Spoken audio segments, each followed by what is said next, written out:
Pessoal, seja muito bem-vindo a mais esse episódio. Nesse episódio, nós vamos entender um pouquinho sobre smart contracts do ponto de vista de um desenvolvedor.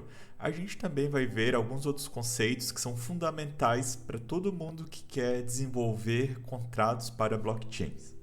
Bem, primeiro ponto que a gente precisa entender é o que é um smart contract, né? E a forma mais fácil da gente entender um smart contract é compará-lo a uma vending machine.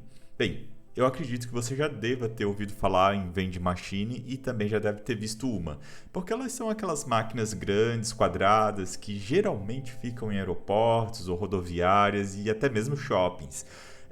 Geralmente você insere uma moeda e ela te devolve algum bem, que geralmente é uma latinha de refrigerante, ou um salgadinho, alguma guloseima. E esse tipo de máquina é o que temos assim mais perto de ser um smart contract no mundo real. Bem, deixa eu explicar um pouquinho melhor o que eu quero dizer com isso. Uma vending machine é uma máquina que ela recebe moedas ou dinheiro, então eu coloco nela, né, um certo valor, e quando eu coloco esse valor, eu tenho direito a executar algum serviço. Imagina que a gente vai querer um refrigerante, né, que ela é uma máquina que venda refrigerante. Então, a primeira coisa que a gente pode ver é que ela está provendo um bem ou serviço e ela está rodando isso de uma forma descentralizada. O que eu quero dizer com forma descentralizada? Geralmente essas máquinas elas só estão conectadas na eletricidade. Ela não está conectada em rede, não está conectada em internet, não tem ninguém ali fazendo qualquer operação, né, na máquina no sentido de devolver a latinha de refrigerante para a gente. Então ela realmente está descentralizada, ela não é ligada a um sistema central.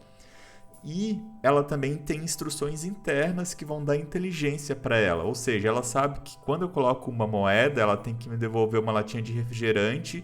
E eventualmente, se eu coloco uma nota de R$ 10 e essa latinha custa 5, ela sabe que vai ter que me devolver um troco. Então, ela tem instruções internas, ela é programada com um certo nível de inteligência. Fazendo essa analogia, a gente pode dizer que um smart contract ele funciona da mesma forma, só que em vez de estar no mundo real, o smart contract ele roda no mundo digital através do que a gente chama de blockchain. Eu vou falar um pouquinho mais à frente sobre isso, mas a gente roda um smart contract numa rede descentralizada. Sendo assim, a gente pode dizer que os smart contracts são apenas pedaços de códigos que são invocados de forma remota, através do RPC. Ou seja, para eu interagir com esse smart contract, né, eu preciso criar programas e disponibilizá-los ali em uma rede. Se o smart contract roda no mundo digital, o que a gente precisa para criar um smart contract ou até mesmo acessar um smart contract?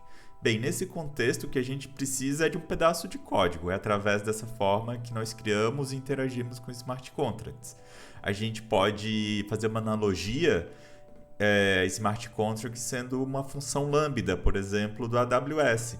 Quando a gente quer executar uma função lá no AWS, isso aí é chamado geralmente de lambda ou de serverless. O que a gente faz é invocar através de um endpoint, pode ser um endpoint HTTP, pode ser através de mensageria e outros triggers, o nosso pedaço de código que está lá, por exemplo, na AWS.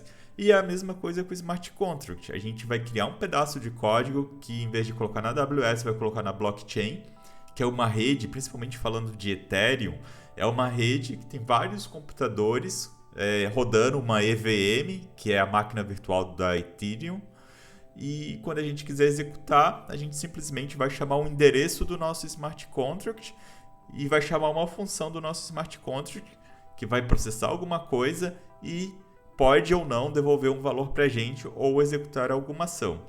E a diferença, uma das diferenças básicas é que essa chamada ela vai ser cobrada, né? A gente pode ou não ser cobrado, e eu vou falar um pouquinho mais sobre isso mais na frente. Existem taxas para executar essa rede e tudo mais. Então, é muito similar com estarmos utilizando um SaaS, né? Que seria o que é um SaaS, né? Um Software as a Service. No caso da AWS, o Lambda é um SaaS, nós utilizamos e pagamos por isso, e é a mesma coisa com a blockchain. Essa questão de NFTs, de token, não é nada mais do que pedaço de código.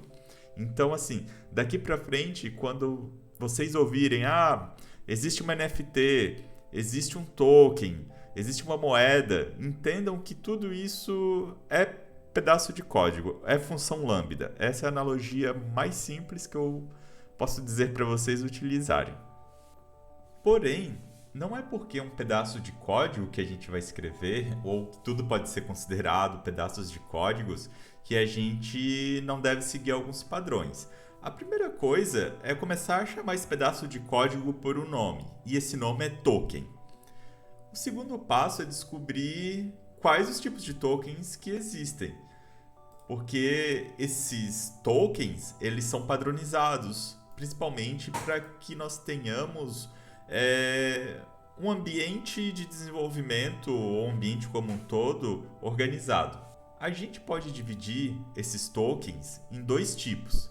Basicamente são as moedas, que geralmente o pessoal se refere apenas por token, e as NFTs, que têm ficado muito famosas, né? Principalmente devido aos leilões com valores bem altos. E o que são NFTs ou tokens, né? Para responder essa pergunta, eu vou trazer um exemplo do mundo real de um jogo que é baseado em NFT. É o Axie Infinity. Basicamente, aqui na esquerda nós temos alguns bichinhos. Eles batalham entre si, eu posso formar um time com eles. E eles têm atributos que são únicos. Então, nenhum outro bichinho vai ter um conjunto de atributos igual ao outro. Isso torna com que eu tenha um item que não se repete. E nesse caso a gente usa o que é conhecido como NFTs. Porém, dentro desse jogo eu tenho uma moeda que é chamada SLP.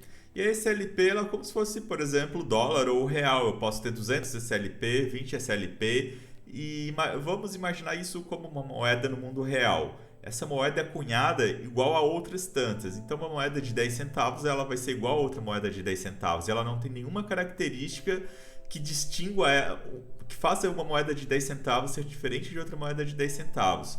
Esse tipo de token é conhecido como token fungível, enquanto o NFT é conhecido como token não fungível, justamente porque eu não posso ter dois tokens iguais. Essa eu posso dizer que é a base dos smart contracts.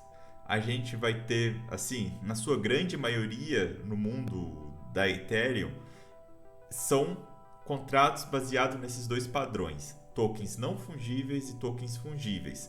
Sendo que, do ponto de vista técnico, o token não fungível ele segue geralmente um padrão conhecido como ERC721, enquanto o token fungível, aquele que pode ser igual a outro, ele segue um padrão conhecido como ERC20.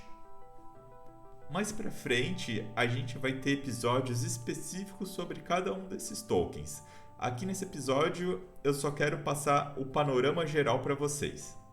Tendo falado um pouquinho sobre tokens, agora eu quero falar sobre as diferentes tipos de redes Ethereum que existem.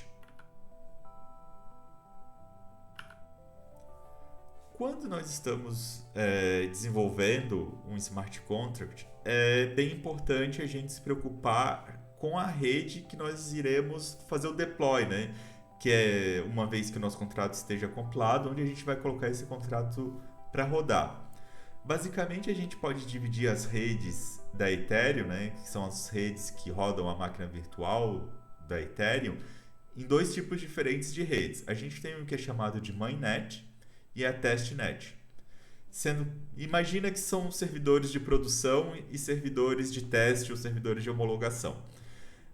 Na rede Ethereum, como mainnet, a gente tem duas principais, que é a própria rede oficial da Ethereum e a rede da Binance, que é baseado na rede da Ethereum. Então, a gente pode fazer deploy os contratos para a rede Ethereum ou para a rede da Binance, que tem cada dia que passa ganhado mais adeptos, principalmente porque as taxas lá são muito menores do que na rede da Ethereum. nós temos as redes de teste também, que aqui as principais são a Kovan, a Hubstan, a Rinkeby e a rede de teste da Binance também. A Binance Smart Chain, isso que significa o BSC, eles disponibilizam duas redes, a de produção e a de teste, ambas rodam lá na Binance. Bem, pessoal, eu fico por aqui então. Nessa aula nós vimos o que é um smart contract, quais são os padrões que existem de uma forma resumida, né? Nós aprendemos que existe o padrão ERC721, que é um token não fungível, o ERC20, que é o considerado token fungível e é usado basicamente para criar moedas. Nós vimos os tipos de redes que existem e nos próximos episódios nós vamos nos aprofundar em cada um desses tópicos de maneira realmente mais detalhada. Um abraço e vejo você no próximo episódio.